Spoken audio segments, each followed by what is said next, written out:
Jesus, estando em Jerusalém, passa por situações bastante difíceis. Querem apedrejá-lo, querem tirá-lo do meio do povo, silenciar a sua voz, e fazem isso por não reconhecerem a procedência divina do Cristo.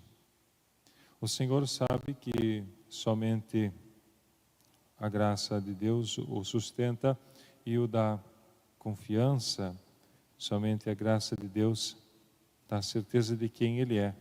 Se lembrarmos do Evangelho da purificação do templo, Jesus fala que o templo era para ser casa de oração e não um lugar de negócio, de comércio. E naquele sinal, Jesus tendo expulsado de lá os vendilhões, tendo falado palavras fortes, no final também muitos acreditaram em Jesus, mas Jesus diz que não depende dessa fé dos outros, né? Não fica buscando a aprovação dos homens, porque conhece o que o homem tem no coração, e por isso Jesus não se baseou no fato de alguns terem acreditado nele, segue o seu caminho, cumprindo a sua missão. Hoje acontece algo semelhante, no entanto, em lugares diferentes. Na cidade, em Jerusalém, Jesus já não pode mais ficar e vai para um lugar afastado. Ali, muitos acreditam em Jesus, mas percebamos que Jesus não coloca a sua fé naqueles que são a Ele adeptos, são seus seguidores, seus partidários, vamos dizer assim, pois em nenhum momento Jesus agitou a multidão para que o defendesse. E, inclusive, em nenhum momento colocou a multidão contra a autoridade que o condenava.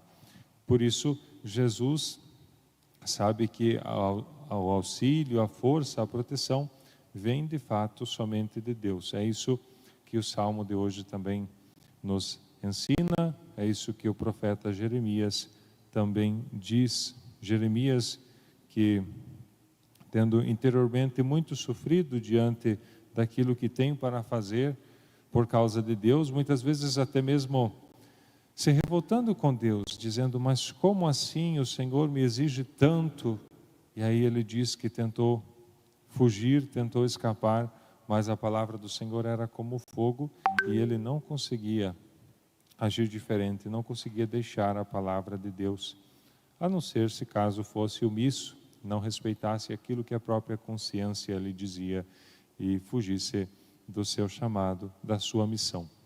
Assim também o Senhor, confiando somente em Deus, passa em meio a estas tantas pedras e vai seguindo o seu caminho até o dia derradeiro, que vai ser exatamente o dia da Páscoa.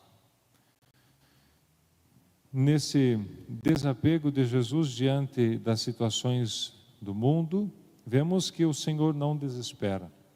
O Senhor sente sim a angústia diante do que vai passar por ele, que é a questão da cruz, que é a questão também do sofrimento, mas ele mesmo completava naquele evangelho: vou pedir para Deus que tire de mim isso. Foi exatamente para essa hora que eu vim.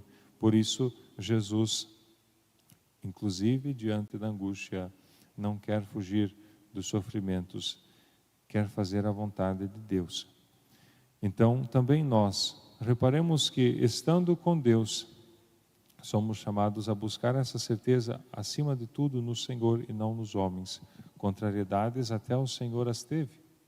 Que dirá então de nós? Apoiemo-nos então na graça de Cristo, na sua palavra, e procuremos sempre diante de Deus ter a consciência pura, sabendo que Ele nos livra da angústia, sabendo que Ele nos acompanha e nos fortalece. Porque diante dos homens às vezes teremos aplausos, às vezes não, sem contar que a missão do Senhor muitas vezes sofre violência. Nas nossas pastorais, os nossos movimentos e serviços de igreja, procuremos sempre unirmos-nos a Cristo. Não precisamos morrer na cruz, Ele já o fez por nós, mas entendamos que essa união com Cristo na cruz vai também nos dar força e entender que as coisas santas muitas vezes são provadas tal qual o ouro no fogo, mas não são aniquiladas pelas forças dos homens. Deus as mantém. Nessa sexta-feira que antecede a Semana Santa, voltemo-nos para o Cristo, que passa em meio às tantas pedras dos homens e precisa se recolher, silenciar um pouco, mas a obra de Deus não é silenciada de forma alguma. O Senhor vai manifestando a sua glória